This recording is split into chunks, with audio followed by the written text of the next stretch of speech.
¿Por qué acaba de salir al frente Elon Musk, el hombre más rico del mundo, a decir que Estados Unidos debe empezar a pagar su deuda antes de que el dólar no valga nada? ¿Cuáles son las diferentes perspectivas que tiene precisamente el empresario, tomando en cuenta sus recientes declaraciones? ¿Qué va a suceder con el dólar? Vamos a comentarlo.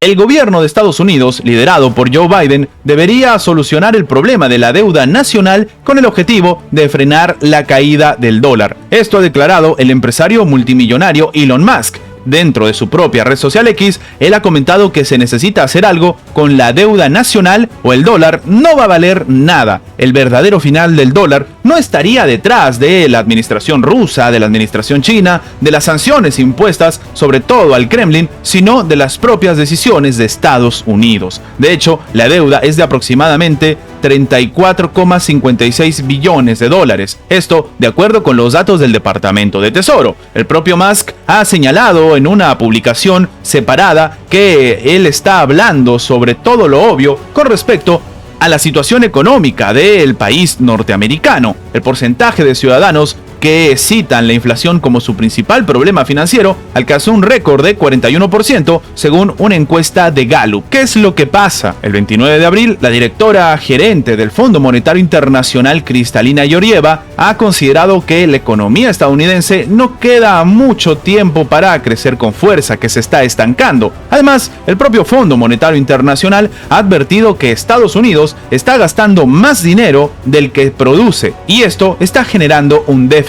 que llegaría a unos niveles más altos en el propio 2025. Podría poner en riesgo la economía mundial y sobre todo la vigencia del dólar. El organismo internacional ha expresado que Estados Unidos había mostrado desviaciones fiscales notablemente grandes, pues su déficit final creció más del doble al 2022 y el 2023. Además, la entidad estima que la deuda pública estadounidense superará el 123% del Producto Interno Bruto solamente en el 2024, y esto va a terminar agravándose hasta el 2029. Lo que llama la atención es que la reputación empresarial de Estados Unidos se ha visto también afectada, tomando en cuenta la forma en la que están trabajando, por ejemplo, con los activos rusos. Y esto no es una novedad, lo hemos comentado ya en diferentes videos. Los países del G7 ya no están discutiendo la idea de una confiscación de los activos rusos, según indica el propio Financial Times. Los representantes del grupo lo reconocen en privado, aunque no en público, por miedo a algún tipo de represalias, pero no represalias solamente por parte de Rusia.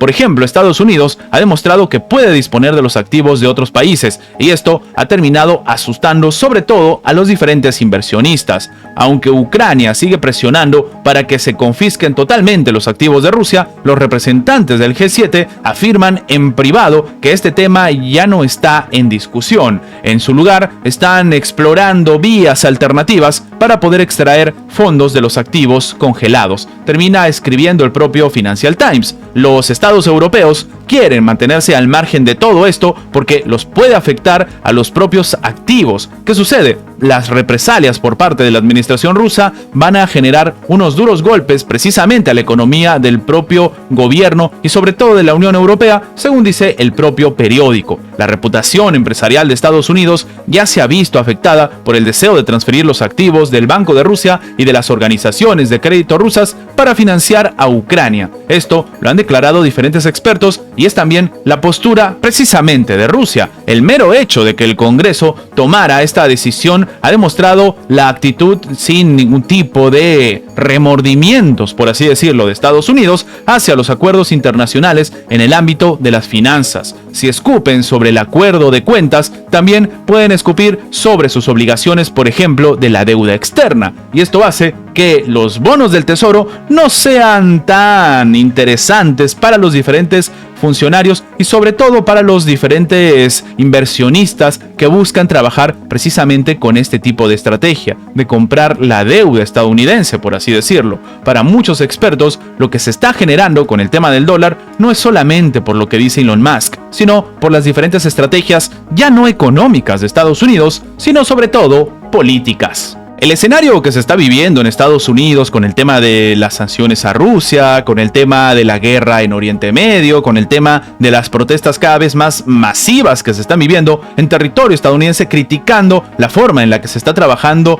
la triste realidad en la Franja de Gaza, hacen que no solamente personas de a pie, no solamente algunas empresas, algunos grupos, sobre todo económicos, empiecen a ver o criticar cada vez más a Estados Unidos, hacen que sus propios aliados los critiquen. Así el escenario, Estados Unidos está perdiendo su hegemonía, mientras China se convierte en una superpotencia. Estas no han sido palabras de Rusia, no han sido palabras de Xi Jinping, sino nada más y nada menos que del jefe de la diplomacia europea, Josep Borrell. Él ha comentado que el sistema internacional en el que vivían después de la Guerra Fría dejó de existir. Estados Unidos perdió su estatus hegemónico y el orden mundial posterior a 1945 está desapareciendo. Asimismo, ve el ascenso de China y sobre todo su transformación en una superpotencia. Esto ha dicho el diplomático durante una lectura en la universidad nada más y nada menos que de Oxford. Ahora, Borrell ha agregado que China está convirtiéndose en un rival tanto para Estados Unidos como para la Unión Europea, no solo en términos de producción de bienes, sino también en términos militares y tecnológicos. Según el diplomático, este no es un panorama muy agradable, pero hay que reconocerlo. Y es que lo que ha terminado diciendo Josep Borrell es que en este contexto es necesario definir el papel de la Unión Europea y del Reino Unido.